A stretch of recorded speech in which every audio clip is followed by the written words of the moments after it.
Good morning, everyone. I'm Nicholas Johnson. I'm the publisher. Oh, I even get the applause, too. Thank you so much for being here. Almost 5 years ago, Axios Twin Cities was one of the first of our investments in local journalism. And so if you signed up 5 years ago, thank you. If you haven't signed up yet, it's not too late. I encourage you to check out our awesome journalism. And of course, thank you for being here today. And nothing we do at Axios would be possible without the support of our partners. The investments we've made in local journalism here in the Twin Cities and around the country, convening great conversations like this, only thanks to the support of our partners. So huge thanks to UnitedHealth Group for making today's conversation possible. And I'm very excited to welcome for a View from the Top conversation, UnitedHealth Group's Executive Vice President and Chief Medical Officer, Dr. Margaret Mary Wilson. Dr. Wilson, welcome to the Axios stage. Good morning. Good morning. Let's start big picture. Why don't you tell us a little bit about your background and your role?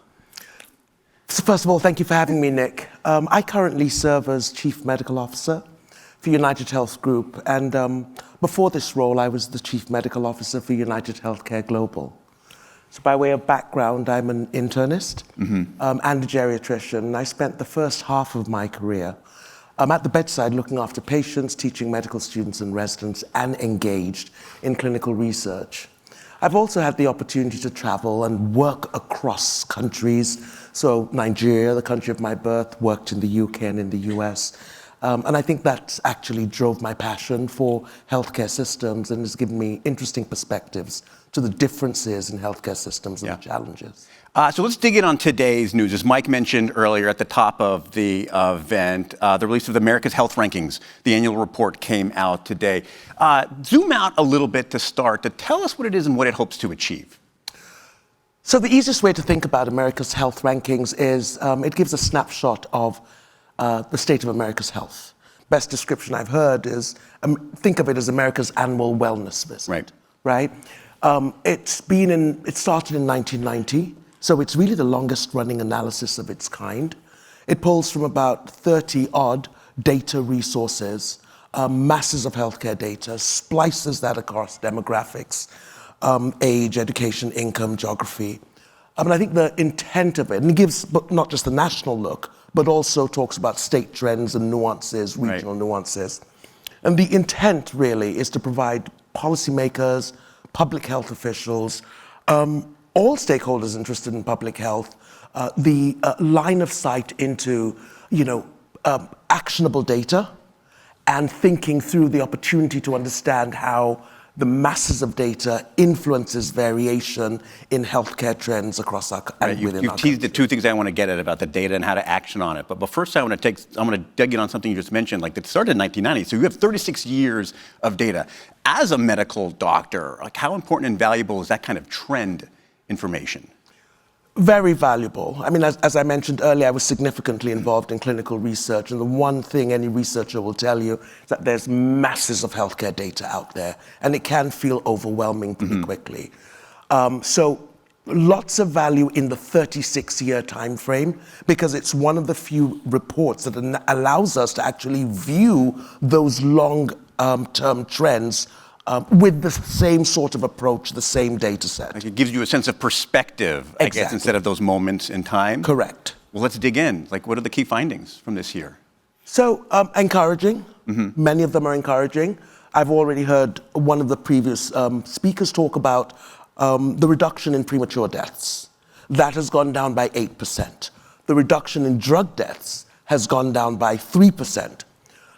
Very encouraging is what we're seeing in cancer health screenings. So that's increased by 15%. And the increase is seen across 47 states and DC as it relates to colorectal and breast cancer screenings.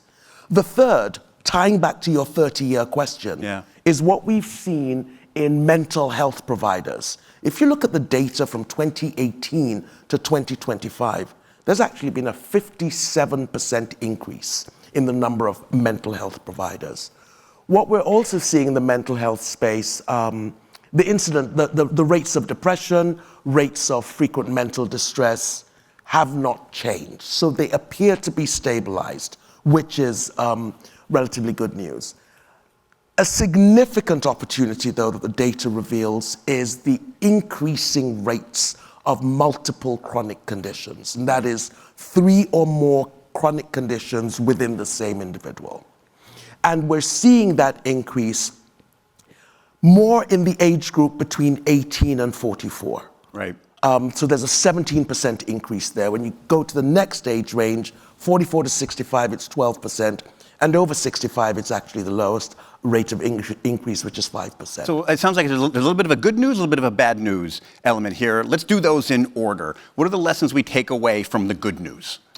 I think the lessons that and you know, good and bad is probably not the way I would characterize it. All right. There is I'll give you a chance to characterize it. There is encouraging news, and there is news that allows us to identify opportunities that we can act on. Got it. Okay, so what's behind the encouraging news? The encouraging news is it really speaks to the fact that the way we view it, our approach, our collective approach to healthcare is working. It's encouraging because healthcare models are increasingly more focused on the person at the center. They're increasingly more focused on value-based care. So these data are actually saying to us this approach appears to be impacting. Right. The opportunities are saying to us there's more to be done. And really it's about leaning into preventive care. Not simply preventing the emergence of disease, but preventing existing disease from getting worse. And that, again, all ties into the patient-centered, value-based piece. So that's preventive. It sounds like continuing to push forward on that whole of patient care, because there are a lot of these inputs that would lead to the negative Correct. outcome. And I think the other interesting thing that we're seeing from the data is that we need to really focus on rural and remote healthcare.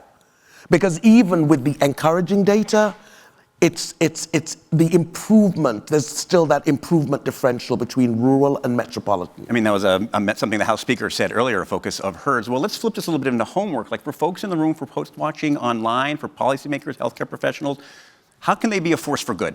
How can they help? What should they look for in this data, and how can they use it to keep these encouraging trends continuing? I mean, I would say the first thing is actually using the data, right? Leveraging it, pulling through the actionable insights, and really allowing those insights to guide the nature, the focus of our interventions.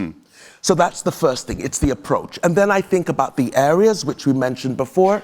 I really think it's about really leaning in to preventive care. I think this is where value-based care models that drive that and the importance of care coordination come in, and really focusing on finding ways to get to that problem before it becomes something chronic, something acute. Correct. Before we get the hook here, as everyone knows at Axios, we live on one fun thing. My favorite part about interviewing doctors is they always have great stories. So one fun thing, what's one fun story from your time in dealing with patients? I think the story that takes the cake is what I call the pizza party. So I was, see, I got a laugh even before I started. It's already a good story. So picture this, geriatric clinic. I have a geriatric clinic that afternoon. It's a specialty clinic, so it's a small panel. I'm expecting about 6 patients. So I walk into the waiting room, and there are 8 patients. I know all my patients, right? I recognize 2 ladies because I'd seen them the previous week. And I say, well, Miss X, do you have an appointment? She's like, no. But we knew our friends had appointments. And I'm like, your friends? Yeah, we all became friends in the waiting room. Okay, so we decided we would come hang out with our friends. And she says, face it, Dr. Wilson, because at this point I noticed there's pizza all over the place and there's actually music playing. And Miss X says, and face it, Dr. Wilson, your waiting room is boring. We've read these magazines 100 times, so we thought we'd liven it up. But the best part, Nick, she said, and we kept a piece of pizza for you. This seems like a very good example of whole of patient care, it sounds like. That's an awesome conversation. Dr. Wilson, thank you so much for being here today. Huge thanks to UnitedHealth Group for making today's conversation possible. And I'm going to bring my colleague Mike Allen back up on stage for a big finish. Thank you so much, Nick. Thank you for having me.